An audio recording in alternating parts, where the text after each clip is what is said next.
अस्सलाम वालेकुम नाज़रीन, प्रोग्राम एग्री बिज़नेस के साथ मैं हूं आपका मेज़बान डॉक्टर अमजद बुखारी। नाज़रीन, आज हम सर्दियों की सब्ज़ियों पर बात करेंगे। ये मौसम ऐसा है जिसमें सर्दियों की जो सब्ज़ियां हैं उनकी काश्त शुरू हो रही है। ये काश्त कब तक जारी रहेगी, इसमें क्या क्या सब्ज़ियां हैं जो सर्दियों की हैं, फिर किस तरह काश्त करनी है, बीज कहाँ से हासिल करना है, पानी कैसे लगाना है, ज़मीन की तैयारी कैसे करनी है, खाद कितनी देनी है, फिर इसकी बर्दाश्त मतलब इसकी ये कब तक तैयार होंगी, फिर इनकी कटाई छटाई कैसे करनी है। तो ये दोनों मामलात हैं जिनको हम देखेंगे। एक ये कि आप जो है वो घरेलू सतह पर जो है काश्त करते हैं। दूसरा ये है कि आप इसकी कमर्शियल बुनियादों पर काश्त करते हैं। तो दोनों देखेंगे कि जिसको हम किचन गार्डनिंग कहते हैं आम अल्फाज में। तो ये घर की सतह पर आप काश्तकारी करते हैं तो वो कैसे करते हैं, किचन गार्डनिंग कैसे करते हैं, और फिर अगर आप जो है कमर्शियल सतह पर काश्तकारी करते हैं तो वो कैसे करते हैं। सर्दियों में जो है ज़ाहिर है खाने पीने का भी अपना मज़ा होता है, और सब्ज़ियां जो है अगर अच्छी बनी हों तो उनका अपना एक टेस्ट है, और रेसिपी अच्छी हो तो क्या बात है। हमारे हमसाया मुल्क में जो है वो सब्ज़ियों की इतनी रेसिपीज़ मौजूद हैं कि मज़ा आ जाता है। मीट जो है उसको आप भूल जाते हैं अगर सब्ज़ी और दाल अच्छी बनी हो। तो हमारे यहाँ सब्ज़ियाँ जो है पकाई कैसे जा रही हैं उस पर भी बात करेंगे कि अच्छी पकाई जा रही हैं या मज़ा नहीं आता, या मसाले वसाले इतने अच्छे नहीं होते। और फिर बहुत सारे ममालिक ऐसे हैं जहाँ पर कच्ची सब्ज़ियाँ बड़ी इस्तेमाल की जाती हैं, और कच्ची सब्ज़ियों के साथ साथ जो है अगर कच्ची आप पका के खाते हैं तो वो भी हल्का सा उबालते हैं सब्ज़ियों को ना, बहुत ज़्यादा नहीं पकाते ताकि उसकी न्यूट्रिशन बरकरार रहे। तो ये पहलू भी हैं जिन पे हम बात करेंगे। वैसे भी आपको बताता चलूँ कि 300 साढ़े 300 ग्राम जो है एक आदमी की एक दिन की ज़रूरत है सब्ज़ी उसे इस्तेमाल करनी चाहिए। 300 ग्राम तो ज़रूर इस्तेमाल करनी चाहिए, लेकिन हमारे यहाँ जो पाकिस्तान के अंदर कंजम्पशन है वो तकरीबन 100 ग्राम के लगभग है। हम 100 ग्राम सब्ज़ी खाते हैं, तो इसका मतलब है कि अभी हम सब्ज़ी खाने में बड़ा पीछे हैं। तो सब्ज़ियों में बहुत सारी न्यूट्रिशन है और ग़िज़ाइयत है, और आपके जिस्म पर भी बोझ नहीं बनती हैं, आपको फिट भी रखती हैं। तो सब्ज़ियाँ खानी चाहिए। और जो सबसे अहम पहलू है वो जो है ये है कि साफ़ सुथरी सब्ज़ी होनी चाहिए, जिसके हवाले से हम सब कॉन्शियस हैं।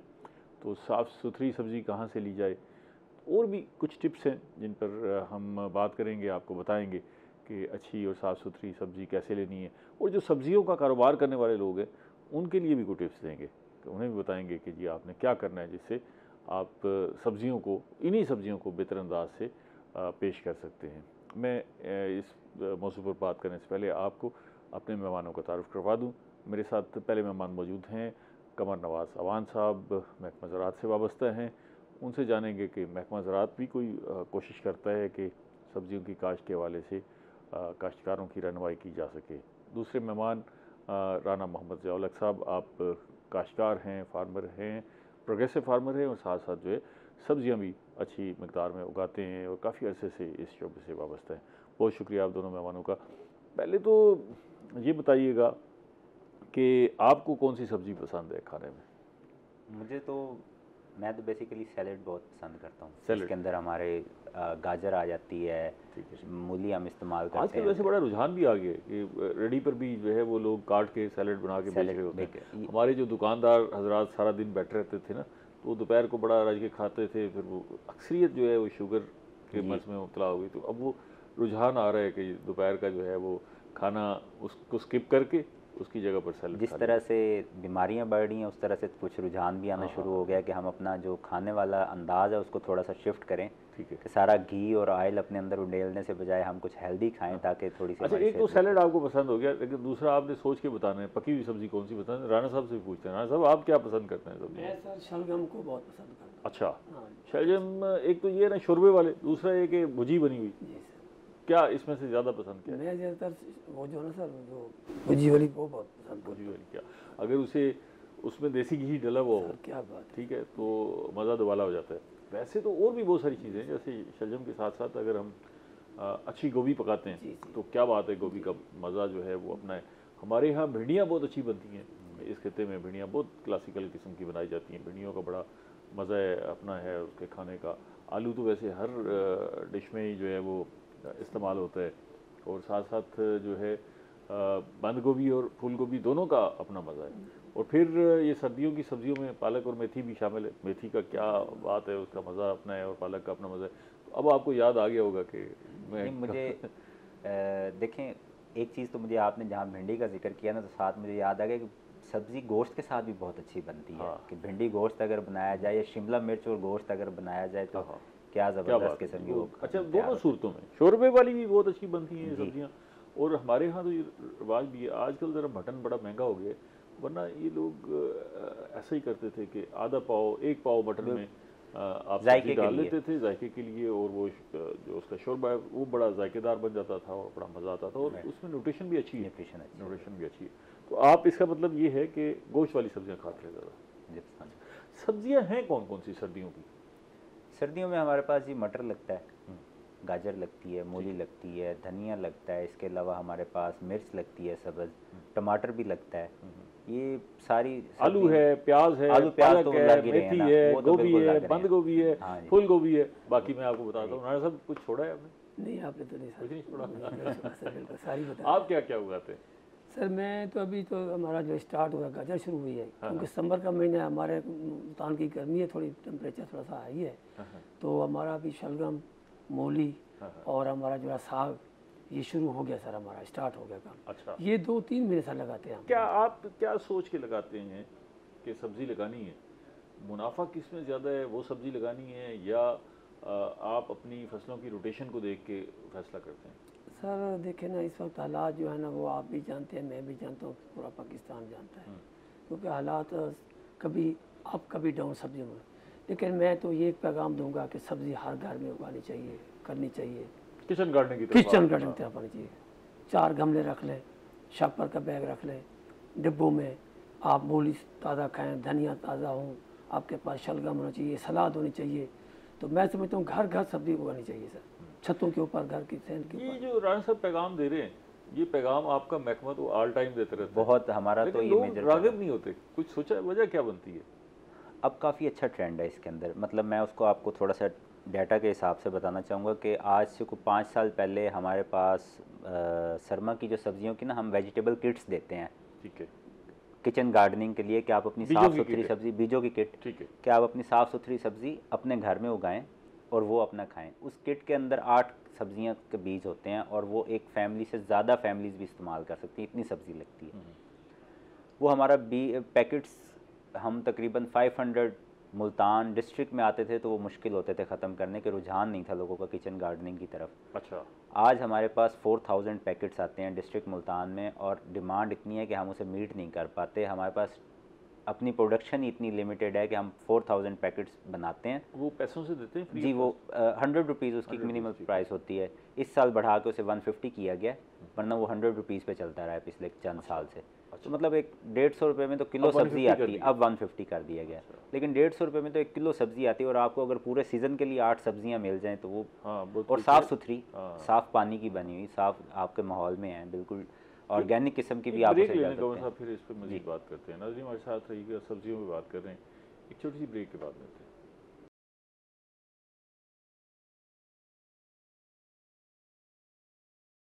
वेलकम बैक नाजरीन, हम सब्जियों में बात कर रहे हैं और मौसम सरमा की जो सब्जियां हैं वो हमारा फोकस है। राणा साहब, किसी ज़माने आप भी किटें बांटते थे, जी सर, फ्री ऑफ कॉस्ट बांटते थे, वो सिलसिला अभी भी जारी है या बंद कर दिया? वो इंशाल्लाह आपको तो देंगे सर, इंशाल्लाह, क्योंकि आपको किचन गार्डन की तरफ लगाया था मैंने हाँ हाँ, कि सर इसका फ़ायदा पता क्या है सर, हम जहर वाली सब्ज़ी खा रहे हैं। आप हमारे मुल्तान के इर्द गिर्द देखें, गंदी नहर का पानी है, जहरीला पानी है, उससे लोग आलू वैट ये जितनी भी सब्जियां आप उगा रहे हैं, तो मैं समझता हूँ घर वाली जो सब्ज़ी होगी, साफ़ सुथरी होगी, वो बीमारियों से बिल्कुल। अच्छा, ये जो आपने मौजू छेड़ दिया ये बड़ा इम्पोर्टेंट है, और हम सब जो है सब्जियां खाना चाहते हैं, लेकिन सब्जियों के हवाले से जो हमारा सबसे बड़ा जहन में जो एक तहफ़्फ़ुज़ात जो उनकी फहरिस्त आती है, उसमें सबसे अहम बात ये है कि हमें ये होता है कि ये जो सब्ज़ी है ये पता नहीं साफ़ पानी की है या गंदे पानी की है। हम खाना चाहते हैं लेकिन घबरा जाते हैं। अच्छा, हमारे शहर में जितनी भी सब्जियों की दुकानें हैं सारी कन्वेंशनल एक जैसी दुकानें हैं। आप साथ साथ अगर 5 दुकानें भी हैं तो पाँचों की पाँचों दुकानें एक जैसी हैं, उसमें कोई फ़र्क नहीं है।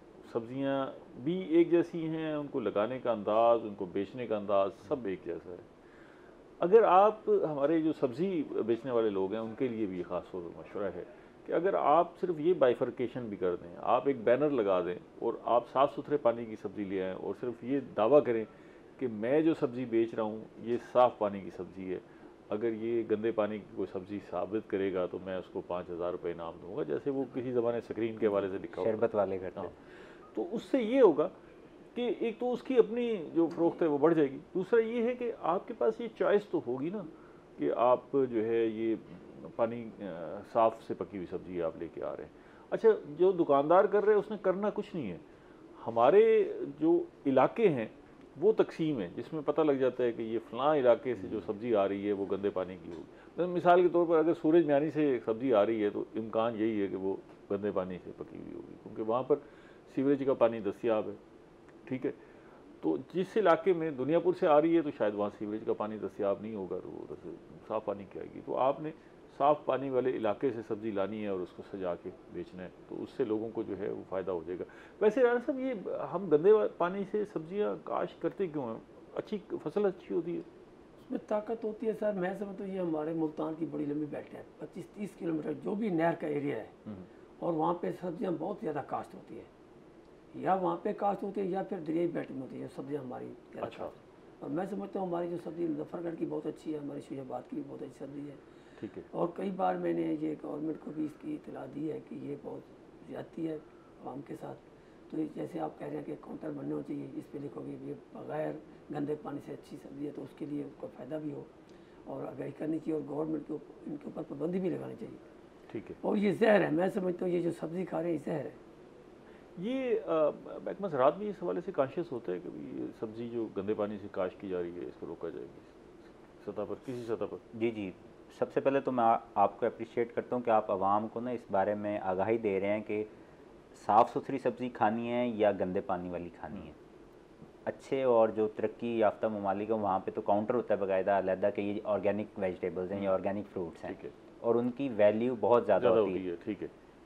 और हमारे पास लोगों के अंदर अब ये शऊर आता तो जा रहा है कि अब हमने साफ़ सुथरी सब्ज़ी इस्तेमाल करनी है, लेकिन जहाँ पे काश्तकार अगर ये सोचता है कि मैं सीवरेज वाला वाटर यूज़ करके ज़्यादा पैदावार हासिल कर लूँगा कि उसके अंदर ज़्यादा ताकत होती है, तो वहाँ वो अपनी ज़मीन का भी नुकसान कर रहा है। वो उस मेटल के उस पानी के अंदर हैवी मेटल्स की तादाद बहुत ज़्यादा होती है, और वो हैवी मेटल्स उसी तरह प्लांट एब्जॉर्ब करके सब्जियों के साथ हमारे जिस्म में आते हैं और फिर हमें वो बीमारियों के सबब बनते हैं। अल्टीमेटली इससे बचना बड़ा ज़रूरी है। इससे ये हमारी बदकिस्मती है कि हमारा सीवरेज का वाटर सारा हमारा नहरी निज़ाम में शामिल हो रहा है, और वही नहरी निज़ाम सारा फिर हमारा एग्रीकल्चर को यूज़ हो रहा है। तो ये जितने भी हैवी मेटल्स हैं हम वो खुद उन्हें ट्रांसफॉर्म करके फिर अपने पास अपने अंदर ही लेके जा रहे हैं। राजा साहब, वैसे कोई सब्जी को देख के पता लग जाता है कि ये गंदे पानी वाली सब्जी नहीं है, सर, साफ नहीं पानी पता वाली? चलता इतना, नहीं पता लगता, नहीं पता चलता, एक जैसी होती है। मैं तो बल्कि आज इस फोरम में एक आपको भी पैगाम दूंगा और बोल के, बल्कि स्कूलों में, कॉलेजों में, यूनिवर्सिटियों में ये एक सब मुहिम चलानी चाहिए, किचन गार्डनिंग। यकीन करें आप। तो मैं यकीन के बड़ा अफसोस मुझे होता है कि देखिए जी वो जी हम ये खा रहे हैं, वो ये जहरीली चीज़ें खा रहे हैं। ताज़ा पर कितनी देर लगती है अच्छा, सर? लोगों के पास तो चॉइस नहीं है, जाके रेडी से खरीद आया, वो अच्छे पानी की है गंदे पानी की है उसे नहीं पता। सर घर की छत पे लगाएं, सेन में लगाएं, आप गमले चंद ले लें सर, इसमें कौन सा हुआ है सर? एक किट लें तो मैं समझता हूँ आपके लिए 3-4 महीने की सब्जी काफ़ी है। तो इस पर हमें करना चाहिए, कुछ अमल करना चाहिए। ये वैसे आपकी अच्छी तजवीज़ है कि हम तालीमी इदारों में मुहिम चलाएं, अगर ये किटें बच्चों को दें और वो जाके अपने घर में वालिदैन को राग़िब करें कि वो आके जो है ना इनकी काश्त करें, तो घर में उनको सब्ज़ी दस्तियाब होगी। वैसे मैं एक जो है वो टिप बताता चलूँ शहरियों को, ख़ास तौर पे ख़वातीन को जो घर में सब्ज़ियाँ पकाती हैं, कि अगर आप सब्ज़ी ले आई हैं और ज़ाहिर है आपको तो नहीं पता कि ये सब्ज़ी जो है गंदे पानी की है या साफ़ पानी की है, तो एक उसका रास्ता ये है कि उस सब्ज़ी को काटने के बाद थोड़ी देर पानी के अंदर भिगो के रख दें।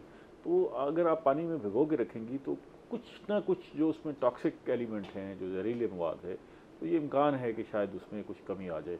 वैसे हम फिर उसके बाद जिस तरह पकाते हैं उसमें भी काफ़ी हद तक बेहतरी आ जाती है पकने में, क्योंकि हम जो अमूमी तौर पे दुनिया में होता है कि कच्ची पक्की सब्ज़ियाँ खाते हैं कि कम पकी हुई, लेकिन हम तो अच्छी तरह जो अपनी हांडी को है वो पका के खाते हैं, तो कुछ उसमें फ़र्क आ जाता है। लेकिन ये है कि एक टिप ये है कि अगर आप उसको भिगो कर रख दें तो उससे भी कुछ ना कुछ फ़र्क आएगा। क्यों जी? ये बड़ी ज़बरदस्त और बड़ी पते की बात आपने की है। और ये हमारे पास होता है कि अक्सर सब्जियों के अंदर सुंडियों का बड़ा हमला होता है। तो होता क्या है कि जी सब्ज़ी मंडी में या शहर में लाने से पहले वो उसके ऊपर स्प्रे करते हैं और उसे ट्रांसपोर्ट कर देते हैं और हम वो जाके ख़रीदते हैं और आके खा लेते हैं। हर पेस्टिसाइड जो है या हर इंसेक्टिसाइड जो है उसका एक पीरियड होता है कि आपने हार्वेस्ट से पहले इतना टाइम पहले इसे स्प्रे करना है, लेकिन हमारे पास उसका ख्याल नहीं रखा जाता। वो भी जहर है। देखना है, आप चाहे घंटा पहले स्प्रे करके उस आपने पल्ली के ऊपर स्प्रे किया और वही पल्ली पैक करके भेज दिया आपने। उसके लिए भी अच्छा, आपने वो जो पत्ते वाली सब्जियां चलें फिर भी, बंद गोभी है ऊपर से आपने 2-4 पत्ते उतारे अंदर से तो साफ सुथरी निकल आई, फूल गोभी है तो फूल गोभी के ऊपर भी सबसे ज़्यादा स्प्रे फूल गोभी के ऊपर होता है। और वो जब आती है आप अब देखें, अब हम उसके अंदर उसे पानी के अंदर आधा घंटा भी रखेंगे तो कितना हम स्प्रे उसमें से निकाल लेंगे जो 1 घंटा पहले होके आ गया मार्केट के अंदर। असल बदकिस्मती तो ये है कि हम जिस जहर को हमने 15 दिन पहले स्प्रे करके 15 दिन के बाद हार्वेस्ट करके मार्केट के अंदर अपनी सब्ज़ी लेके आनी थी, हम उसे चंद घंटे पहले स्प्रे करके और अपनी टेबल पे लेके आ रहे हैं। तो वो क्या रिजल्ट हमें देगा? वो हमारे लिए हेल्दी होगा, बीमार भी करेगा। राना साहब ये बताएं कि जो सब्जियों के बीज हैं, अगर टेक्निकल बातें भी कर लेते हैं ना जी, ये जो सब्जियों के बीज है ये आसानी से दस्तयाब हैं? जो भी सब्जी आप उगाना चाहते हैं उसका बीज मार्केट में आसानी से सस्ते दामों में मिल जाता है? सर सस्ते तो नहीं मिलते, इसमें हाइब्रिड आ गए बहुत महंगे हैं। अच्छा, ठीक है, मैं समझता हूँ मिल जाते हैं सर, मिल जाते हैं, लेकिन मार्केट इधर बहुत बड़ी मार्केट है, सब्ज मंडी में, गला मंडी में बहुत बड़ी दुकानें हैं। अच्छा, हाँ, जो बड़े हमारे फार्मर सर वो जो है ज़्यादातर वो जैसे वो कपास के बीज में, इस दफ़ा चावल के बीज में हाथ हो गया, इधर भी ऐसा हाथ हो जाता है कि जी आपको कहा कुछ है और निकला कुछ है, या ऐसा भी होता है? ये भी होता है सर। बीज सारा हाइब्रिड इस्तेमाल होता है? नहीं सर, देसी भी होता है, इसमें मुख्तलिफ चीज़ें हैं, लेकिन हाइब्रिड की सर पैदावार ज़्यादा, प्रोडक्शन भी। अच्छा, इसकी वजह से हमारा कोशिश तो फिर काश्तकार की यही होती होगी कि हाइब्रिड लेके आए। तो उनकी सर जहाँ कीमत भी बहुत ज़्यादा होती है, उसकी पैदावार भी बहुत ज़्यादा। क्यों जी कमर साहब, ये जो है बीजों की जो सूरत हाल है, ये बीज बेशतर बाहर से आ रहे हैं या हम अपने भी बना रहे हैं? हमारे अपने भी हाइब्रिड्स हैं और बाहर से भी आ रहे हैं। अच्छा, जिस तरह अब अगर हम टमाटर की बात कर लें तो हमारे अपने जो हमारा महकमा ज़राअत का यूब तरक्याती रिसर्च सेंटर है फैसलाबाद में, उसके अपने भी बीज हैं हाइब्रिड और बाहर से भी आ रहे हैं।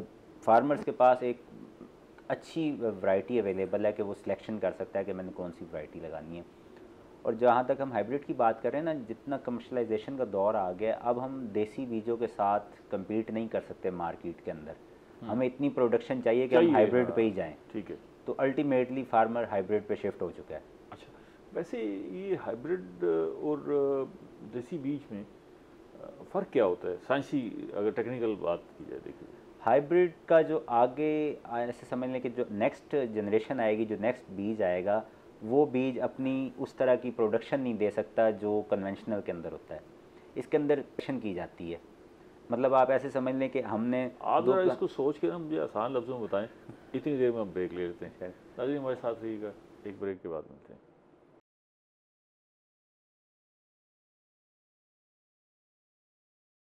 वेलकम बैक नाज़रीन। वक्फे के दौरान हमें ज्वाइन किया है सवीरा रहमान साहिबा ने। आप ज़रा यूनिवर्सिटी मुल्तान से मुंसलिक हैं, PhD स्कॉलर हैं। उनसे हम सब्जियों के बारे में तो जानेंगे, लेकिन उनसे पूछेंगे कि कोई सब्जियों की रेसिपी भी हम बताएं।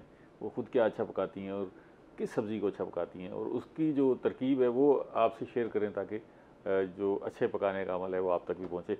मैं कमर साहब आपके पास एक सवाल छोड़ गया था कि भाई ये हाइब्रिड क्यों हैं? मतलब अमूमी तौर पे हम जो दोगला जो चीज़ हो, दो चीज़ें मिक्स हों तो उनको हम हाइब्रिड कहते हैं।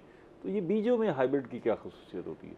हाइब्रिड की सर देखिए, हमारे पास 2 किस्म की पॉलिनेशन होती है प्लांट्स के अंदर, एक नेचुरल होती है और एक आर्टिफिशियल होती है। ठीक है, जो नेचुरल हो गई है, मतलब मादा प्लांट है और नर प्लांट है, या मादा फूल है नर फूल है, उनकी जो पॉलिनेशन होनी है उसके बाद एक बीज तैयार होना है, वो नेचुरल है, उसको आप कंट्रोल नहीं कर सकते। वो इंसेक्ट्स के साथ हो रही है, कीड़ों के साथ हो रही है, हवा के साथ हो रही है। लेकिन जो आर्टिफिशियल है वो आप प्लांट सेलेक्ट करते हैं, जीन सेलेक्ट करते हैं कि कौन सा अच्छा परफॉर्म कर रहा है, और उसके साथ आप उसकी आर्टिफिशियल पॉलिनेशन करवा के इस तरह का बीज तैयार करते हैं जो हाई परफॉर्मिंग होता है। लेकिन आगे जो उसके ऑफ स्प्रिंग्स आएंगे वो दोबारा नेचुरल पॉलिनेशन पे जाएंगे और वो उस तरह से परफॉर्म नहीं करेंगे। इस वजह से आपको हर साल हाइब्रिड बीज लेना पड़ता है। आप घर का बीज नहीं इस्तेमाल कर सकते कि हाइब्रिड बीज लिया आपने, उससे प्रोडक्शन ली और वो बीज रख लिया और उसे अगले साल भी बतौर हाइब्रिड वो कन्वेंशनल में आ जाएगा फिर। ठीक है, आप कुछ ऐड करेंगे? हम ये पूछ रहे हैं कि हाइब्रिड बीज को हम हाइब्रिड क्यों कहते हैं, उसमें क्या डुअल जो क्वालिटीज़ होती हैं? क्योंकि हमें जो है अच्छी वेजिटेबल्स को ग्रो करने के लिए डिज़ीज़ फ्री मतलब सीड की ज़रूरत होती है। और उसके अलावा हमें जैसा कि आप देखते हैं, हमें क्लाइमेट चेंज का बहुत इशू है पाकिस्तान में, तो बहुत ज़्यादा हो रहा है अब। तो हमें ऐसा सीड चाहिए जो वायबल भी हो और क्लाइमेट में भी वेल ग्रो करे। तो इस वजह से हमने डिज़ायरेबल जो ट्रेड्स होते हैं उनको लेके हाइब्रिड सीड तैयार करना होता है, जिससे फार्मर्स को अच्छी प्रोडक्शन मिले और हेल्दी वेजिटेबल्स मिले हमें। ठीक है राना साहब, आजकल ये जो सर्दियों की सब्जियां हैं, काश्तकार जो कमर्शियल बुनियादों पर इन सबको उगा रहे हैं, इनमें हमें देखने को ज़्यादा तो मिलता है आलू को काफ़ी काश्त किया जाता है क्योंकि उसकी कंजम्पशन भी इसी तरह है। फिर दूसरे नंबर पे हमें गोभी नज़र आती है जिसकी कंजम्पशन काफ़ी ज़्यादा है और वो काश्त भी।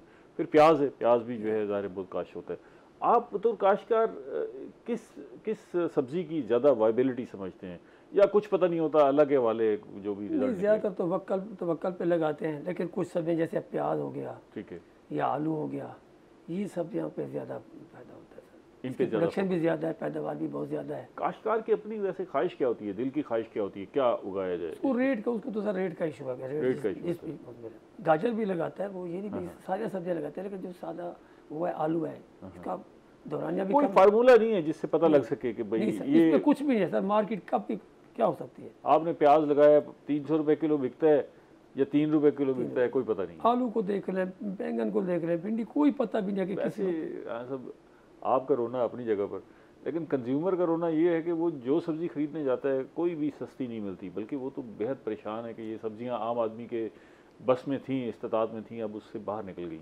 लेकिन बड़े अफसोस से मुझे कहना है, मेरी भिंडी उतर रही है। यकीन करेंगे 100 रुपये का 5 किलो का शापर बिक रहा है, यकीन करें आप, मंडी में। अच्छा, वही भिंडी जब आप लेने जाए, मैं लेने जाऊँ, तो वही आपको मिलेगी 120 रुपये किलो। हमारा शापर ऐसे मेरी तूरी जा रही है, अच्छा, यकीन करें। बैंगन का भी 70 रुपये का कल जो शापर बिका है हमारा 5 किलो को 70 रुपये। शहर में तो 200 रुपये किलो से मैं कोई यही कम करूँ सब्जी कि दस्तियाब किसान नहीं के है। साथ साथ इतनी बड़ी ज्यादती हो रही है कि आप सोच नहीं सकते। आप खुद सोचें कि मेरी बेहतरीन भिंडी सर, ठीक है, आप मुझे बताएं उसकी लेबर के चार्ज भी हैं, मैंने उसका मंडी तक भी ले आना, तो क्या बचेगा आप मुझे बताएं। इतने महंगे बीज ले, हाइब्रिड बीज लगाए, खादें महंगी हैं, स्प्रे महंगा है, पानी महंगा है, तो उसकी ये हालत है। तो हालात तो ये होते हैं सर आप मंडी में। ये महकमा रात का भी कोई इसमें कंसर्न है कि भाई ये जो इस्तेसाल हो रहा है काश्तकार का मंडी और उसमें जो तफावत है, आपका कोई मार्केटिंग का शोबा भी है? मार्केटिंग विंग जो है वो मंडी के अंदर इसकी जो बोली होती है उसको मॉनिटर करता है इस हवाले से, और बोली के अंदर सब्ज़ी मंडी के अंदर बिकती है। अब जितनी हमारे पास सप्लाई होती है और डिमांड होती है उस हिसाब से, बीच में आपको पता थर्ड मैन भी है, थर्ड मैन की जिंदा भी रखना है, मजबूरी है उसको भी उस सिस्टम के अंदर हमारे वो अब इन्वॉल्व है। अब मेरे ख्याल से तो थर्ड की जगह फोर्थ मैन भी आ गया होगा कि कंज्यूमर के दरमियान और मार्केट फार्मर के दरमियान। लेकिन इसके अंदर हमने ना एक बनाए थे कि हमने फार्मर सेंटर बनाए थे काउंटर्स मंडियों के अंदर, सारे जहाँ मैन पे मौजूद हैं, सिर्फ अवाम 12th मैन है जो बाहर बैठे हैं, बाकी आप ही खेल रहे हैं सारे ना। तो वो फार्मर सेंटर्स बनाए हैं जिसके ऊपर फार्मर अपनी सब्ज़ी ला के मंडी के अंदर खुद सेल कर सकता है। तो वो सेंटर्स मुल्तान सब्ज़ी मंडी के अंदर कायम किए हैं। क्यों जी, किसान साहब कोई इस्तेफादा कर रहे हैं? तक की नहीं है सर उसका। मैं समझता हूँ इस वक्त काश्तकार को इशू है ना, इशू तो बहुत ज़्यादा है, लेकिन सबसे ज़्यादा मार्केटिंग का है। मैं समझता हूँ इसके ऊपर एक डिपार्टमेंट हो। सबसे ज़्यादा, आप भी बेहतर जानते हैं बुखारी साहब, सबसे ज़्यादा मुश्किल जो काम इस वक्त किसान के साथ है वो मार्केटिंग है। अगर उसकी चीज़ सही तरीके बिक जाए तो मैं समझता हूँ उसके लिए ये बहुत बड़ी। कम से कम उसे ये तो पता होना कि मैं ये उगा रहा हूँ तो इसका रेट मुझे क्या मिलेगा, इतना तो पता होगा। सर इसके अंदर एक इशू है ना, देखें कि हम लोग लेज़ी भी हैं। हम चाहते हैं कि हमारे डेरे से आगे कुछ चीज़ ख़रीद के लेके जाए। इवन मतलब गंदम के जो सेंटर होते हैं, हम वहाँ तक, उसके दरमियान भी एक थर्ड मैन आ जाता है कि वो डेरे से ख़रीद रहा है और ख़रीद के सेंटर पे जाके दे रहा है। मतलब हम अपनी बराह रास्त मतलब हम जाने नहीं चाहते वहाँ तक कि हम थोड़ी सी एफर्ट करें उसके अंदर। लाजमी बात है अगर आप मैडम को भी शामिल कर लूँ जी। मेरे ख्याल से इशू जो मुझे लगता है वो एक तो हमारा पोस्ट हार्वेस्ट लॉसेस बहुत ज़्यादा हैं। मतलब वेजिटेबल को अच्छे तरीके से पैकिंग नहीं की जाती, जिसकी वजह से उनमें प्रेजेंटेशन में हम कामयाब नहीं हो पा रहे। कामयाब नहीं, जिसकी वजह से फिर फार्मर को लॉस होता है। उनको उनकी जो पैकिंग सही नहीं की जाती, प्रेजेंटेशन मतलब हमने पैकिंग अच्छी करनी चाहिए। हाँ जी, जिसमें यह है कि वेजिटेबल्स वगैरह जो हैं वो महफूज रहें डिजीज़ वगैरह से भी, मॉइस्चर से भी। जब एक्सेस मॉइस्चर होता है तभी फंगल और वायरल डिजीज़ उन पे आती हैं। तो इस वजह से ये जो आजकल जिसका जिक्र अभी राना साहब ने भी किया कि ये जो शापर का तरीकाकार हमने अख्तियार किया है और शापर में ही मंडियों में बिक रहा है, ये ठीक है? ये शापर में बेचना नहीं, मेरा टाइट कर देते, एयर टाइट भी कर देते हैं मतलब। कुछ ठीक है, लेकिन जैसे फ्रूट्स हमारे बहुत ज़्यादा पेरिशेबल हैं, तो जैसे आप देखते हैं हम वुडन बॉक्सेस वगैरह में लेके जा रहे होते हैं तो उससे फ्रूट डैमेज होता है बहुत ज़्यादा। उसके बजाय अगर हमें कागज़ वगैरह के जो गत्ते के बने हुए बॉक्सेस, सॉफ्ट बॉक्सेस हैं, उनमें अगर हम उनको पैक करें तो वो खर्चा और बढ़ा दें काश्तकार का। ये कमर साहब, ये जो शापर वाला है तरीकाकार जो आजकल राइज हो गया, ये ठीक है या? वैसे तो पॉलीथीन का इस्तेमाल कम से कम किया जाना होना तो कम चाहिए, लेकिन अब ये एक वो मार्केट मैकेनिज्म बन गया ना कि 5 किलो की पैकिंग चल रही है, कि 5 किलो का सब्ज़ी का शापर आ रहा है और वो उसके हिसाब से बोली चल रही है उसकी।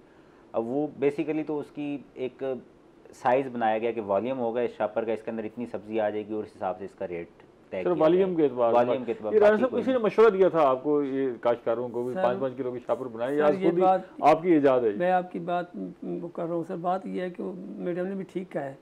आप मुझे बताएं सर, मैं एक अच्छा बैग लेता हूँ, मेरा 70 रुपये का तो बैग बिक रहा है, तो मुझे क्या बचेगा? देखिए ना पैकिंग का, आप देखिए ना, मुझे ये बताना, हमारा तो काम है अच्छी चीज़ पैदा करना, प्रोडक्शन वो करना, ठीक है जी। हम आम हमारा गत्तू में आ रहा है, उसको कौन सा हमें अच्छा रेट मिल रहा है?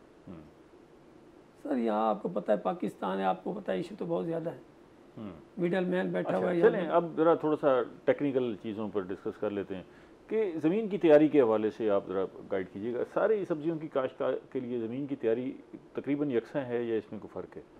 ज़मीन की तैयारी देखें जी, कुछ सब्जियां तो ऐसी हैं जिनकी आप पनीरी लगाते हैं पहले, ठीक है, पनीरी शिफ्ट करते हैं, क्योंकि जो स्लो जर्मिनेट करती हैं उनकी आप पनीरी की तरफ जाते हैं, जो फास्ट जर्मिनेशन में होती हैं वो आप डायरेक्ट लगा देते हैं।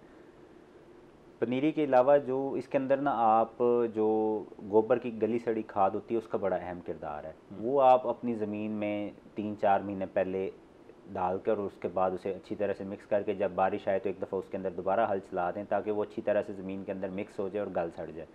इसका बड़ा अच्छा किरदार होता है। और जो हमारी ये कीमियाई खादें होती हैं इनकी अफादियत को भी गोबर की जो खाद होती है वो बढ़ाती है। अच्छा। क्योंकि मिट्टी की असल खुराक तो गोबर की खाद है, कीमियाई खादें नहीं है। उसका ऑर्गेनिक मैटर है। मतलब ज़मीन की तैयारी में गोबर की खाद को ज़रूर इस्तेमाल करना चाहिए अगर आप सब्जियां काश्त करना चाहते हैं। मज़ीद बात करते हैं, ब्रेक ले लें।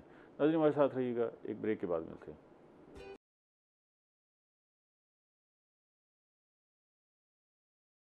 वेलकम बैक नाज़रीन। हम बात कर रहे हैं सर्दियों की सब्जियों पर और उनकी काश्त कैसे करनी है, ये अब आपको बता रहे हैं। राना साहब, ये अभी जिक्र किया कि आपने गोबर की खाद का इस्तेमाल करना है ज़मीन की तैयारी के हवाले से, और भी कोई ख़ास चीज़ है जो आपने इस्तेमाल करनी है इस वक्त? देखिए जी, मैं समझता हूँ ज़मीन की तैयारी बहुत अच्छा अमल है और करनी चाहिए। अगर गोबर हो जाए तो बहुत अच्छा, लेकिन अब हम एक सब्ज़ी ख़त्म हो रही है दूसरी लगा लो तो उसका वक्त नहीं होता, तो उसके लिए फिर हमें फास्फोरस खादें, पोटाश वगैरह देनी पड़ती है, तो हमारी मजबूरी होती है। और सब फार्मर के पास आपको पता रूढ़ी भी नहीं होती कि हर फार्मर यहाँ तक वो करे। ये दस्तयाबी भी तो एक मसला है। तो ये बताएं कि खादों की दस्तयाबी अब कैसी है? खादें सर महंगी हैं लेकिन मिल रही है सर, मिल रही, कोई इतना इशू नहीं है खादों का इस वक्त, कोई इशू नहीं है। ठीक है, ज़मीन की तैयारी के हवाले से आप कुछ काश्तकार को? जी, मेरे ख्याल में हमें क्रॉप रोटेशन भी करनी चाहिए। ठीक है, जैसे हमें लेग्यूम्स क्रॉप वगैरह भी लगानी चाहिए जिससे सॉइल की फर्टिलिटी इंक्रीज़ होती है, उसमें नाइट्रोजन फिक्सिंग वगैरह का बड़ा अहम रोल होता है। तो हमें हर साल एक ही क्रॉप नहीं लगानी चाहिए, मतलब डिफरेंट क्रॉप्स लगानी चाहिए। जैसे पोटैटो लगाए हैं तो उसके बाद हमें कोई लेग्यूम क्रॉप्स लगानी चाहिए, उससे ज़मीन की जो है फर्टिलिटी वो इंक्रीज़ होती है। ठीक है, रोटेट करते रहे। जी, रोटेट करते रहे। अच्छा मतलब ये इस पर हम देखेंगे कि जब ये अभी क्योंकि काश्त का मरहला है ना जी, जब ये काश्त हो जाएगी तो फिर इसकी निगहदाश्त किस तरह करनी है, बर्दाश्त कैसे करनी है और फिर मार्केटिंग कैसे करनी है, इस पर अगले मरले पे देखेंगे, अगले प्रोग्राम्स में देखेंगे। ये बताइएगा कि ये इन सब्जियों की काश्त का सूटेबल अरसा वो कौन सा है? तकरीबन टेम्परेचर के हवाले से हम बात कर लेते हैं। अभी हमारा टेम्परेचर जो है वो ज़्यादा है सितंबर के अंदर। अच्छा, ठीक है। हमें इसका सितंबर के मे बी लास्ट वीक या अक्टूबर के फर्स्ट वीक से हम तकरीबन सर्दियों की सब्जियों की काश्त शुरू कर देंगे और ये चलती रहेगी आपकी नवंबर तक, आहिस्ता आहिस्ता नवंबर तक चलती रहेगी, एंड तक चलती, नवंबर एंड तक। क्योंकि इसका जो सूटेबल टेम्परेचर है ना वो तकरीबन 19 डिग्री से लेके आपका 26-27 डिग्री जर्मिनेशन के लिए बेहतरीन टेम्परेचर है ये। ठीक है, जितना इस टेम्परेचर के अंदर रहेगा जो है, ये जो सितंबर के एंड से शुरू करेंगे ये पनीरी मुंतकिल करने का अमल ये शुरू हुआ पनीरी या पनीरी लगाने का लगाने का अमल? ये अब आगे फिर अक्टूबर में जाके अक्टूबर में एंड पे जाके ये पनीरी मुंतकिल करने का अमल होगा। ठीक इस है, तरह से चलेगा इसका तो ये सूटेबल अर्सा है, ये सूटेबल ये टेम्परेचर है। राना साहब कोई ये जो मौसम बदल रहा है जी सर। इससे सब्जियों के काश्तकार को भी कोई परेशानी हो रही है? जैसे अभी जी कमर साहब मौसम जिक्र कर रहे हैं, जैसे मेरी बहन ने बताया क्लाइमेट का बहुत बड़ा मसला है सर इस वक्त, क्योंकि टेम्परेचर ज़्यादा तो उगाव नहीं होता सर। लेकिन हमारे यहाँ फार्मर में अभी भी देख रहा था रास्ते में, तो गाजर शुरू हो गई, हमारी शलगम शुरू हो गया, मूली हो गई, धनिया हो गई, पालक हो गई, इसको अभी हमने स्टार्ट शुरू कर दिया है, क्योंकि अगर अगेती लगाएंगे तो उसका रेट अच्छा मिलता है। कुछ हमारे फार्मर अगेती भी लगाते हैं, कुछ पिछेती भी लगाते हैं। तो ये अब सितंबर भी लगेगी, अक्टूबर भी, नवंबर तक ये हमारी सब्जियाँ जारी रहेंगी, तो इनका अमल जारी रहेगा सर। ठीक है, कोई थ्रेट है क्लाइमेटिक चेंजेस का सब्जियों की काश्त के हवाले से? बाकी फसलों पर तो हम देख रहे हैं, सब्जियों पर भी इसके असरात हो रहे हैं? हाँ जी, बहुत ज़्यादा है टेम्परेचर का। जैसे मॉनसून सीज़न आजकल देखें चेंज हो रहा है, बारिशें अपने टाइम पे नहीं हो रही, तो उसकी वजह से भी बहुत। लेकिन आजकल तो जदीद मतलब रिसेंट एडवांसेस में देखें, अब स्मार्ट एग्रीकल्चर है, तो उसमें हम वेजिटेबल्स को ज़्यादा ग्रीन हाउस की तरफ लेके जा रहे हैं, पॉली टनल्स की तरफ लेके जा रहे हैं, हाइड्रोपोनिक। खैर वो तो पाकिस्तान में अभी इतना अवेलेबल नहीं है क्योंकि वो थोड़ा एक्सपेंसिव है। हाँ जी, तो इन चीज़ों को यूज़ करके हम जो है अपना growing season of vegetable extend कर सकते हैं और फार्मर्स भी उनसे काफ़ी प्रॉफिट ले सकते हैं। वो आपने सोच लिया या अभी सोच रहे हैं कि आप क्या अच्छा पका लेती हैं? सब्जियां कौन सी अच्छी पका लेती हैं? ज़्यादा लाइफ तो हॉस्टल में गुजरी है, बस थोड़ी बहुत बना लेते हैं जब। क्या अच्छा क्या बना लेती हैं? अच्छा, मेरी फेवरेट वेजिटेबल वैसे ओकरा है, भिंडी मुझे बहुत पसंद है। अच्छा जी, तो भिंडी कैसी, वो गोश्त के साथ या अकेली? हाँ, दोनों, लेकिन मुझे सिंपल ज़्यादा पसंद है। भिंडी तो कई तरह पकती है ना जी, वो सादा भिंडी भी है, प्याज में भी भिंडी पकती है, प्याज में जो बनती है फ्राई वो ज़्यादा, और शोरबे वाली भिंडी भी नहीं, शोरबे वाली नहीं है, शोरबे वाली नहीं, प्याज वाली जो प्याज में जो फ्राई करके बनाते हैं वो। उसकी रेसिपी क्या है वो बताएं ना लोगों को। भिंडियों को फ्राई करना है अलग से, फिर उसके साथ छोटे छोटे काटना है। हाँ जी, छोटे प्याज भी छोटे छोटे, हाँ जी, ठीक है, उनको काट के फ्राई करना है दोनों को। फिर टमाटर, सब्ज़ मिर्च वगैरह ऐड करके, मैं बहुत सिंपल, इतना मसाला स्पाइसेस वगैरह मैं ऐड नहीं करती। ठीक है, और उसमें बस नमक थोड़ा सा और लाइट मिर्च बस। अच्छा, और उनको फ्राई करके। हाँ जी, लोग तारीफ करते हैं या आप खुद ही तारीफ करते हैं? नहीं, हॉस्टल में 1-2 बार बनाई है तो सबने पसंद की है। मैं राणा साहब ये वादा किया था लोगों से ना कि भी आपको रेसिपी बताएंगे, इसलिए पूछना पड़ गया। आप खुद भी पकाते हैं कुछ या सिर्फ सब्जियां उगाते हैं? देखिए हमारा जो होता है रकबा, ये जो आप सब्जियां उगाते हैं कमर्शियल बुनियादों पर, खुद वही खाते हैं या अपने लिए अलग उगाते हैं? खुद खाते हैं। मेरी चुनाई जब भी होती है तो मैं घर के लिए लाजमी लेके आता हूँ सर। और ये बात नहीं है सर कि हमको तो कुछ लाइक कर, मैं सब्जियों को बहुत वो करता हूँ। मैं इतना गोश्त वगैरह को वो नहीं करता। अच्छा, शलगम जो है वो मेरी पसंदीदा। तो आप कह रहे थे मैं खुद भी कुछ पकाता हूँ, क्या पकाता? हाँ जी, भिंडी मैं भी पका लेता हूँ। भिंडी पका लेता हूँ, शलगम भी, भिंडी भी, ये अच्छा आसान है। कमर साहब आप भी पकाते हैं कुछ? नहीं जी, मुझे थोड़ी सी कुकिंग बस तरफ से नहीं, खाते ही सिर्फ खाते ही हैं। अच्छा, वो अब ज़मीन की तैयारी के हवाले से हम देख रहे थे कि आपने ज़मीन की तैयारी के वक्त गोबर की खाद ज़रूर इस्तेमाल करनी है, और राणा साहब कह रहे थे पोटाश और फास्फोरस भी जो है उसका इस्तेमाल करें। अगर अवेलेबल नहीं है पोटाश और फास्फोरस, ये महंगी है इस वक्त, काश्तकार का सबसे बड़ा मसला वायबिलिटी बना हुआ है, और खाद दस्तियाब तो है लेकिन महंगी है, तो उसको वो अगर उससे बचना चाहता है इन अखराजात से, तो उसके लिए क्या तरीकाकार है? उसके लिए दोबारा बेसिक्स पे ही आना पड़ेगा। और बेसिक्स क्या हैं? बेसिक्स हैं गोबर की खाद। जिस तरह से अभी हमारे बता रहे थे राणा साहब कि आपके गोबर की खाद हर फार्मर के पास अवेलेबल नहीं है। ये देखिए कितनी बड़ी बदकिस्मती है कि एक काश्तकार है और उसके पास गोबर की खाद अवेलेबल नहीं है, उसके पास जानवर नहीं है ना, जानवर नहीं है ना, जानवर रखने छोड़ दिए। तो वो देखें, अगर आप महंगी खाद नहीं ले सकते तो फिर आपको बेसिक्स पे जाना पड़ेगा कि आपके घर की गोबर की खाद हो, जो आप हर साल अपने कुछ ना कुछ रकबे के अंदर रोटेशन के साथ डालें। कि मैं इस साल इस क्यारे को डाल रहा हूँ, अगले साल मैं उस प्लॉट को डाल दूंगा, उससे अगले साल मैं इसको डाल दूंगा, थोड़ा थोड़ा करके, ताकि सॉइल की हेल्थ भी बेहतर हो, उसकी जो प्रोडक्शन की कैपेसिटी है वो भी बेहतर हो सके टाइम टू टाइम। आखिर हमने सस्टेनेबल एग्रीकल्चर की तरफ जाना है, यही ज़मीनें अगली नस्ल को भी दे के जानी है। अगर आप कीमियाई खादों पे छोड़ते रहेंगे तो ये हमें किस तरह से देंगे? राणा साहब ये बात तो ठीक है कमर साहब की कि भाई अगर आप काश्तकार हैं और 2 जानवर भी आपके पास नहीं खड़े हुए तो ज़ाहिर है परेशानी वाली बात। जिस तरह ये कह रहे हैं, मैंने भी यही सवाल करा था कि हर आदमी किचन गार्डन क्यों नहीं करता, जहर क्यों खा रहा है, क्यों नहीं करते? शायद इसमें शायद चंद लोग होंगे। यही बात है कि वो जानवर नहीं रख रहे हैं। क्यों जानवर नहीं है लोगों के पास? क्यों नहीं रखते? यही सर जगह देखो, रकबे कम हो गए सर, जगह कम हो गई है। और राणा साहब वो तो हर घर में 2-4 मुर्गियाँ फिर रही होती थी, उनके अंडे भी दस्तयाब होते थे। सर वो दौर थे, अब हैं बहुत कम हो गए सर। वो वही तो मैं पूछ रहा हूँ, आपके ज़हन में कुछ आता है, समझ आती है कि क्यों नहीं रख रहे लोग, जानवर क्यों नहीं रख रहे? हाँ जी, अब मेरे ख्याल काश्तकार में है जिसके पास ज़मीन भी है, वो उसको खुराक का एक बड़ा ज़रिया है जानवरों से, वो नहीं रख रहा। अवेयरनेस कम होती जा रही है ना, अब अवेयरनेस अवेयरनेस कम की है। ज़रूरत है। बताना चाहिए कि हमें किचन गार्डनिंग की तरफ जाना चाहिए, हम नेचुरल फूड की तरफ जाना चाहिए। तो अब ये छोड़ के वो सब मतलब कि बाज़ार की देखें, अब ब्रायलर, पहले लोग मुर्गियां घर में पाल के वही बनाते थे, अब ज़्यादा ब्रायलर की तरफ जा मुर्गियाँ, रहे हैं। गोश्त भी अवेलेबल होता था, हाँ जी, अंडे भी अंडे भी होते अवेलेबल थे होते देसी। थे, लस्सी भी, दूध भी, मक्खन भी, हर चीज़ हर अब वक्त तो अवेलेबल गांव होती वाले लोग भी बाहर से अंडे बाहर भी से वहीं खरीदते से बाहर से परचेज़ कर रहे हैं, गोश्त भी बाहर से ही परचेज़ कर रहे हैं, तो अवेयरनेस कम होती जा रही है। ठीक है, हमारे प्रोग्राम का वक्त ख़त्म हो रहा है। आप तीनों मेहमानों का बेहद शुक्रिया। नाज़रीन, हमने बात की है सब्जियों के हवाले से और काफ़ी सारी बातें की हैं। अभी इनिशियल पीरियड है, अभी सितंबर में जो है, सितंबर के आखिर में जाके ये सब्जियां जो सर्दियों की हैं वो काश्त होना शुरू होनी है। इसके हवाले से आपको बताया कि जी बीज की आप तैयारी कर लें और ज़मीन की तैयारी कर लें।